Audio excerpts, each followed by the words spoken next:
Assalamualaikum warahmatullahi wabarakatuh.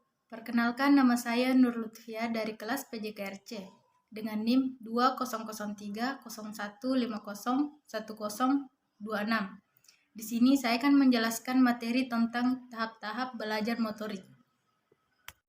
Baik, di sini saya akan menjelaskan materi tentang tahap-tahap belajar motorik, di mana beberapa ahli sependapat bahwa belajar keterampilan motorik berlangsung melalui beberapa tahap motorik merupakan media dalam mempelajari pendidikan jasmani dan olahraga.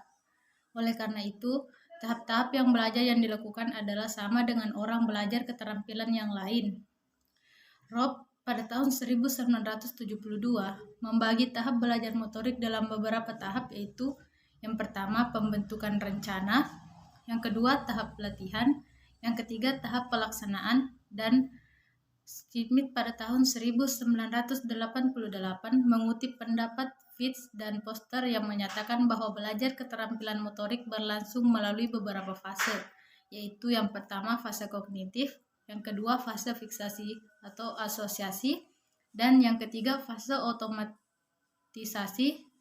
Merrill pada tahun 1976 menggambarkan bahwa belajar motorik terdiri dari tahap penguasaan, penghalusan, dan penstabilan motorik atau keterampilan teknik olahraga. Yang pertama, tahap kognitif. Dalam mulai mempelajari suatu tugas, baru dibutuhkan informasi cara melaksanakan tugas gerak yang bersangkutan dengan benar. Oleh karena itu, pelaksanaan tugas gerak diawali dengan menerima informasi dan pembentukan pengertian. Tahap ini merupakan tahap awal dalam belajar motorik. Pada tahap ini, seringkali terjadi kejutan berupa peningkatan yang besar bila dibandingkan dengan kemajuan pada tahap-tahap berikutnya. Gerakan yang diperagakan atlet memang kelihatan masih kaku dan kurang terkoordinasi, kurang efisien, dan bahkan hasilnya kurang konsisten. Pada tahap ini, siswa berusaha memahami bentuk-bentuk gerakan yang dipelajari. Keterampilan intelektual banyak dilibatkan pada tahap ini. Siswa mulai mencoba melaksanakan tugas motorik dan siswa yang bersangkutan dihadapkan dengan tugas, yakni apa yang harus dilakukan. Untuk tahap pertama ini, Adams menyebutnya dengan istilah motor verbal. Lutan 1988. Sedangkan Rahantoknam pada tahun 1988 menyebut tahap ini dengan istilah tahap informasi rencana. Pada tahap ini, siswa harus memahami apa yang diperlukan oleh keterampilan atau tugas tersebut. Siswa harus memformulasikan rencana pelaksanaan, dan apabila telah memperoleh konsep-konsep verbal yang cukup, maka dia akan dapat mencerna keterampilan tersebut sampai pada taraf tertentu pada fase ini. Yang kedua yaitu tahap asosiatif. Permulaan tahap kedua ini akan berlangsung setelah tahap pertama, yaitu tahap kognitif selesai. Pada tahap ini, asosiasi verbal mulai ditinggalkan dan si pelaku memusatkan perhatian pada bagaimana melakukan pola motorik yang baik dan benar. Permulaan dari tahap ini ditandai oleh semakin efektifnya cara-cara siswa melaksanakan tugas motorik, dan mereka mulai mampu menyesuaikan diri dengan keterampilan yang dilakukan. Lutan pada tahun 1988. Tahap ini oleh Rahnatoknam 1988 disebut sebagai tahap latihan, yang merupakan rangkaian dari tahap rencana pelaksanaan. Pada tahap ini, siswa melaksanakan latihan sesuai dengan rencana pelaksanaan, dan Fitz menyebut tahap ini sebagai tahap fiksasi. Pada tahap ini, gerakan yang dilakukan siswa tidak lagi untung-untungan, tetapi makin konsisten. Gerakan siswa makin terpola, dan mereka mulai menyadari kaitan antara motorik yang dilakukan dengan hasil yang dicapai. Adams menyebutnya sebagai motor stack. Pada tahap ini, motor verbal semakin ditinggalkan dan siswa mulai memusatkan perhatian bagaimana melakukan pola gerak yang baik, daripada mencari-cari pola yang akan dihasilkan. Yang ketiga yaitu tahap otomatisasi. Tahap ini merupakan tahap paling akhir dari belajar motorik. Rahantoknam 1988 menyatakan bahwa pada pelaksanaan otomatis, maka belajar keterampilan makin ringan dalam menyelesaikan suatu tugas atau keterampilan. dan ini berarti makin menurun stres yang dialami oleh siswa. Pada fase ini, siswa mampu melakukan seluruh rencana pelaksanaan secara otomatis atau tanpa disadari sama sekali. Siswa telah mencapai rangkaian gerakan melalui latihan yang sungguh-sungguh dan rantangan kesalahan mulai berkurang. Pola gerakan sementara telah disempurnakan dan siswa melakukan seluruh pola gerakan secara otomatis dengan hasil yang cukup memuaskan. Yang menarik adalah pelaksanaan tugas gerak yang dilaksanakan tidak terganggu oleh kegiatan lain yang terjadi secara simultan dan siswa tidak terlalu banyak menumpahkan perhatian pada tugas gerak yang sedang dilaksanakan. Keuntungan dari otomatis gerakan ini, siswa akan dapat memproses informasi penting yang lain dapat menunjang tugas gerak seperti taktik bermain yang harus digunakan. Selanjutnya yaitu rangkuman para ahli sependapat dengan Fields dan Posner yang membagi tahap-tahap belajar motorik menjadi 3 tahap, yaitu yang pertama, tahap fase kognitif, yang kedua, tahap fase fiksasi atau asosiasi, dan yang ketiga yaitu fase otomatisasi. Tahap kognitif merupakan tahap awal dalam belajar motorik. Pada tahap ini, siswa berusaha memahami bentuk-bentuk gerakan yang dipelajari. Keterampilan intelektual banyak dilibatkan pada tahap ini. Siswa mulai mencoba-coba dalam melaksanakan tugas motorik.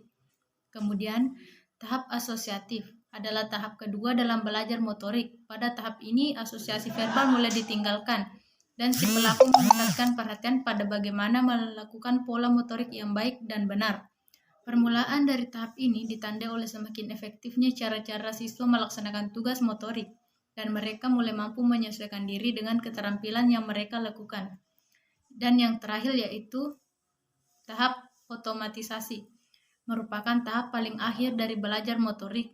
Rahan Toknam 1988 menyatakan bahwa pada pelaksanaan otomatis, siswa yang belajar keterampilan makin ringan dalam penyelesaian tugas keterampilan, dan ini berarti makin menurun stres yang dialami oleh siswa.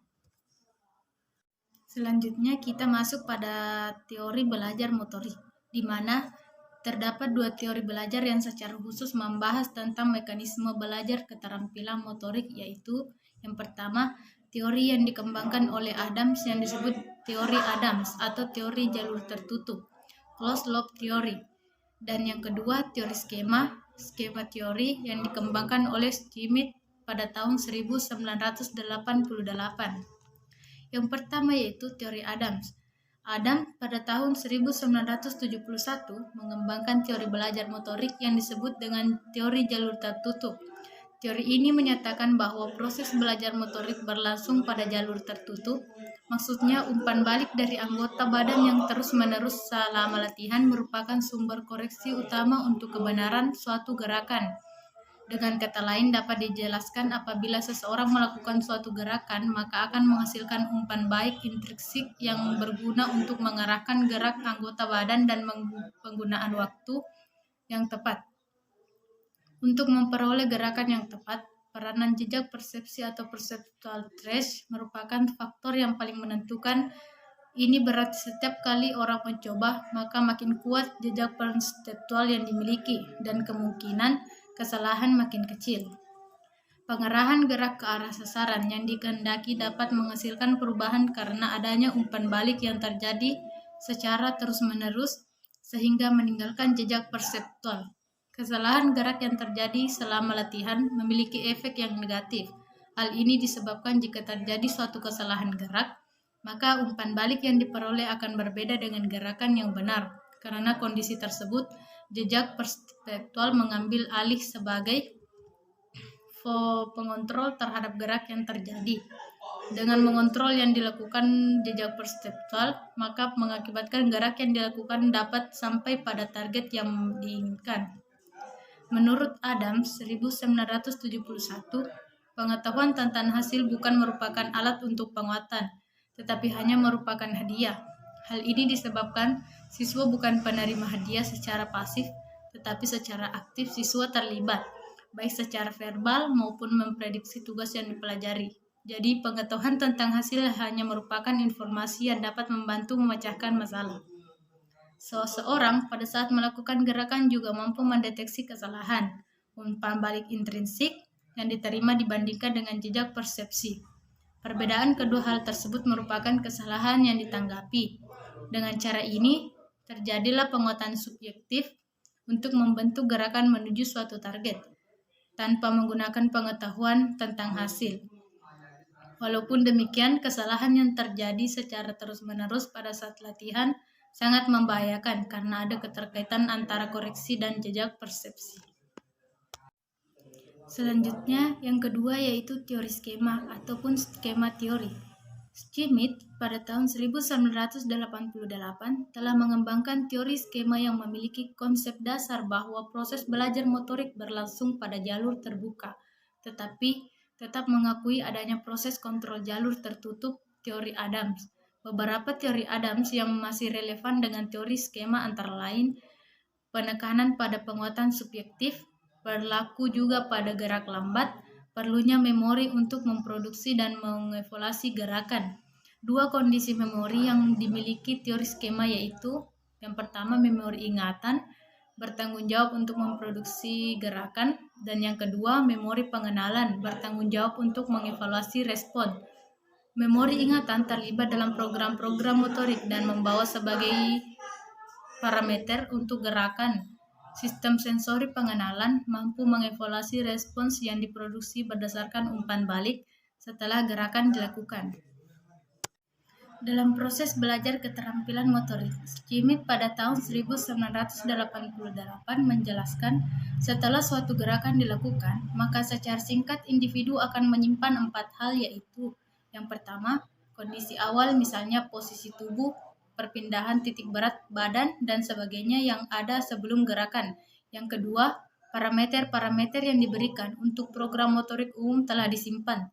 Yang ketiga, hasil gerakan dalam pengertian pengetahuan tentang hasil disimpan. Dan yang keempat, konsekuensi sensori dari gerakan, yaitu bagaimana gerakan dirasakan, didengar, dan sebagainya juga disimpan. Diagram teori skema dapat dilihat pada gambar 1.1. Adanya teori Adams dan teori skema semakin melengkapi dalam memahami fenomena yang ada dalam belajar motorik. Teori skema lebih memperhitungkan macam-macam tipe gerakan, gerak lambat, gerak cepat, kapasitas deteksi kesalahan, dan penjelasan bagaimana keterampilan baru dihasilkan. Penerapan teori Adams dan teori skema dalam belajar motorik sebagai berikut. Yang pertama, untuk belajar keterampilan motorik, lambat dan mudah perorganisasiannya dapat berlangsung dengan jalur tertutup, yaitu teori Adams. Sedangkan teori skema berlaku untuk keterampilan motorik lambat maupun cepat. Yang kedua, siswa dapat memberikan kebebasan untuk melakukan gerak dengan irama mandiri, terutama untuk keterampilan tertutup. Dan yang ketiga, untuk keterampilan motorik yang memerlukan gerakan cepat, pengetahuan tentang hasil merupakan faktor yang penting sebagai bahan perencanaan motorik gerakan berikutnya. Yang keempat, pada diri siswa perlu ditanamkan untuk menyimpan memori gerakan yang benar, sebab apabila kehilangan memori akan mengurangi kualitas gerakan berikutnya. Yang kelima, untuk belajar keterampilan motorik yang kompleks, siswa perlu memiliki memori tentang bentuk keterampilan yang utuh sebelum belajar bagian per bagian, agar tidak terjadi kesalahan persepsi dalam menggabungkan bagian-bagian yang telah dikuasai dalam bentuk keseluruhan. Yang keenam, kesalahan yang terjadi secara terus-menerus akan membayangkan siswa. Oleh karena itu, dalam proses belajar motorik diperlukan pengarahan dan bimbingan. Yang terakhir yaitu rangkuman. Menurut teori Adams, proses belajar motorik berlangsung pada jalur tertutup dan umpan balik dari anggota badan yang terus-menerus selama latihan merupakan sumber koreksi utama untuk kebenaran suatu gerakan. Teori skema dari Schmidt pada tahun 1988 adalah proses belajar motorik berlangsung pada jalur terbuka.